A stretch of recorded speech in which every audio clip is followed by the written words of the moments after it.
What if I told you that sitting in a wooden box could literally change your cells and potentially add years to your life? I'm not exaggerating when I say that the ancient practice of sauna bathing might be one of the most underrated health hacks available to us today. In the next few minutes, I'm going to reveal how controlled heat exposure triggers a cascade of cellular adaptations in your body that scientists are only beginning to fully understand, and why this matters more than ever in our modern world. You've probably heard health influencers raving about saunas, but there's actual science behind the hype, and it centers around tiny guardians in your cells called heat shock proteins. These microscopic protectors are about to become your new best friends. Before we dive deeper, I want to address something many of you are thinking. Isn't sitting in extreme heat dangerous? That's a valid concern. And yes, improper sauna use can be risky. But stick with me because I'll show you exactly how to harness heat safely for maximum benefit. Let's get into the science.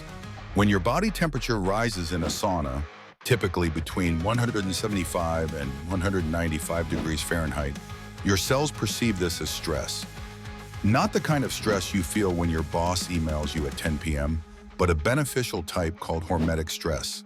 This controlled stressor activates your cellular defense systems, triggering the production of heat shock proteins, or HSPs.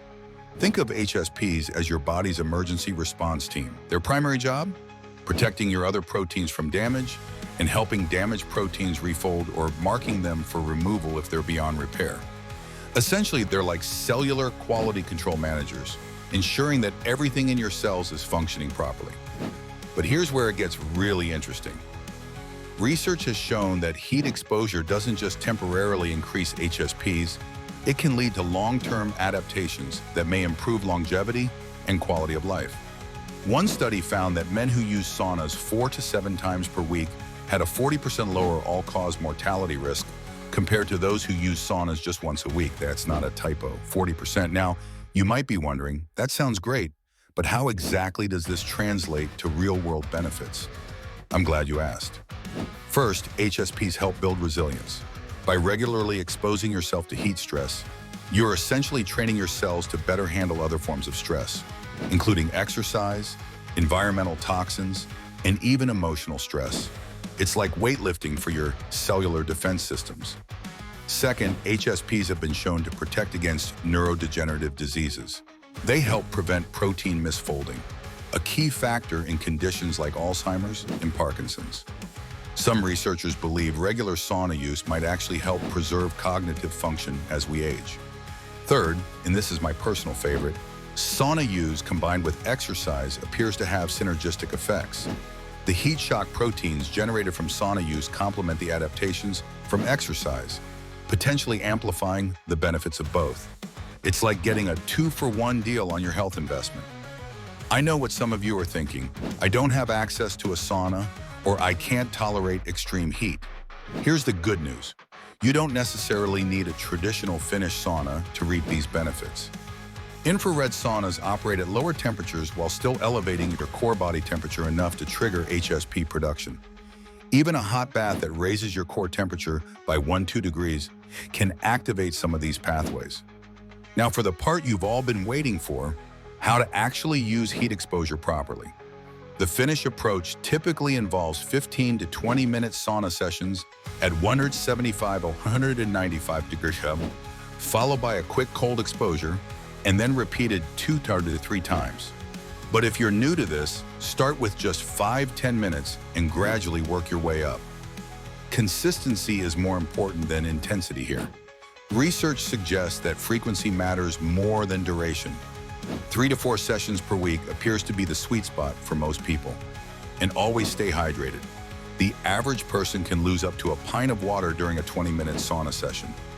A question I often get is, when is the best time to use a sauna? If your goal is recovery, use it after workouts. The increased blood flow will help deliver nutrients to your muscles. If your goal is performance, some research suggests using it 30 minutes before exercise might improve endurance, though I'd recommend experimenting to see what works for you. Something many people miss is the importance of the cool-down period. Don't immediately jump back into stressful activities after sauna use. Take at least 20 minutes to let your body temperature normalize. This allows the HSP response to fully develop. Beyond heat shock proteins, sauna use offers additional benefits worth mentioning. It improves cardiovascular function by increasing heart rate and blood flow while decreasing blood pressure over time. One Finnish study found that regular sauna use was associated with a 50% reduction in cardiovascular-related mortality. It also enhances insulin sensitivity and may improve mitochondrial function, your cell's power plants. But let's address the elephant in the room. Not all saunas are created equal. Traditional Finnish saunas heat the air around you to high temperatures. Infrared saunas use light waves to heat your body directly at lower ambient temperatures. Steam rooms provide moist heat rather than dry heat. All can induce heat shock proteins, but they provide slightly different experiences and benefits. For those who can't access any type of sauna, don't worry. Research is showing that even hot baths that raise your core temperature can trigger some of these beneficial adaptations. The key is consistency and gradually increasing your heat tolerance. I've been incorporating sauna sessions into my routine for the past 3 years, and the difference in my recovery, stress resilience, and overall well-being has been remarkable. What started as an experiment has become a non-negotiable part of my health regimen. Before I wrap up, let me address one more common concern. Is sauna use safe for everyone?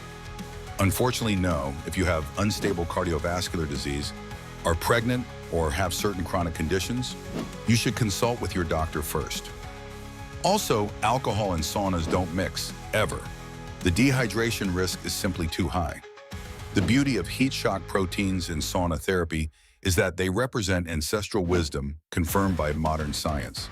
Our ancestors used sweat lodges and hot springs for thousands of years. They were onto something long before we had the research to prove it. So here's my challenge to you. Try incorporating regular heat exposure for just 3 weeks. Track your recovery, sleep quality, and stress levels. I'm confident you'll notice a difference. And if you do, hit that like button and subscribe to see more science-backed health strategies that you won't hear about from conventional sources. In my next video, I'll be covering the surprising connection between cold exposure and brown fat activation, another powerful tool for metabolic health that pairs perfectly with sauna use.